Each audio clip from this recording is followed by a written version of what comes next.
Hello বন্ধুরা, আমার চ্যানেলে সবাইকে স্বাগত। আমি আজকে আপনাদের জন্য একটু পুরো ঘরোয়া পদ্ধতিতে মুড়িঘণ্ট বানিয়ে দেখাচ্ছি। ঠিক আছে, আপনারা দেখতে থাকুন। এই রান্নার জন্য আমি যে সকল উপকরণগুলি ব্যবহার করছি সেটা হলো মাঝারি সাইজের 3টা আলু আমি কেটে নিয়েছি এভাবে। এতে আমি নুন মাখিয়ে দিয়েছি, এটা তেলে এখন ভেজে নেব। আর মিডিয়াম সাইজের 3টা পেঁয়াজ আমি কেটে নিয়েছি এভাবে। আর আদা জিরেটা পেস্ট করে নিয়েছি। আর এখানে আতপ চাল আমি ভিজিয়ে রেখেছি, এই দেখতে পাচ্ছেন আতপ চালটা আমি ভিজিয়ে রেখেছি। এই রান্নার এটা হলো আসল জিনিস। আপনারা চাইলে চিড়ে ভাজা বা চাল ভাজা ব্যবহার করতে পারেন। ঠিক আছে, এবার আমি মাছের মাথাটাকে প্রথম ভেজে নিই। তো আমার মাছের মাথাটা ভাজা কমপ্লিট হয়ে গেছে, আপনারা দেখতে পাচ্ছেন।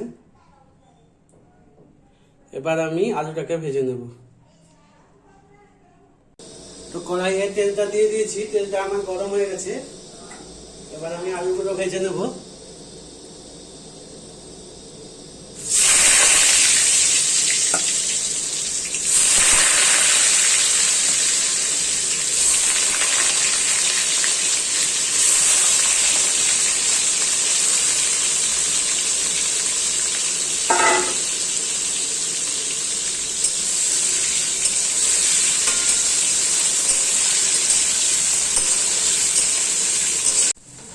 তো আমার আলুগুলো ভাজা হয়ে এসছে, এবার আমি এটাকে তুলে নেব। কড়াইয়ে আমি তেল দিয়ে দিয়েছি।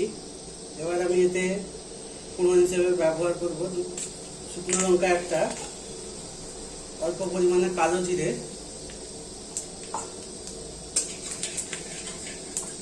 আর কেটে রাখা পেঁয়াজটা কাটা পেঁয়াজ আমি দিয়ে দিয়েছি।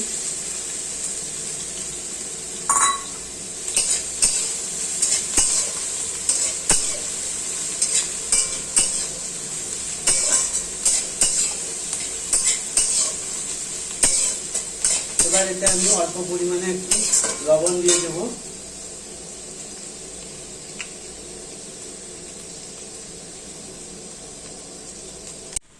তো আমার পেঁয়াজটা ভাজা হয়ে এসছে। এবার আমি এতে আদা আর জিরের পেস্টটা দিয়ে দেব।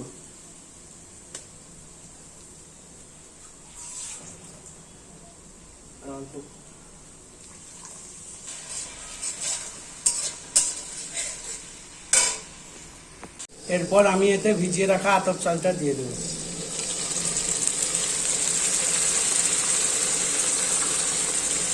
এবং এটাকে একটু ভেজে নেব। এরপর আমি এতে পরিমাণ মতো হলুদ আর লঙ্কা গুঁড়ো পরিমাণ মতো দিয়ে দেব।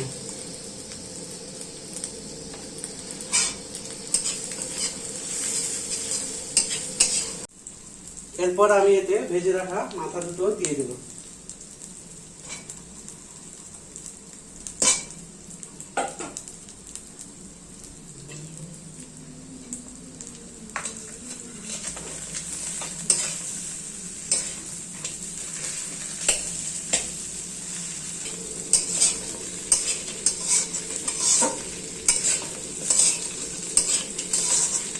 এবং এতে পরিমাণ মতো জল দিয়ে দেব। এরপর এটাকে আমি 10 মিনিটের জন্য রান্না করে নেব।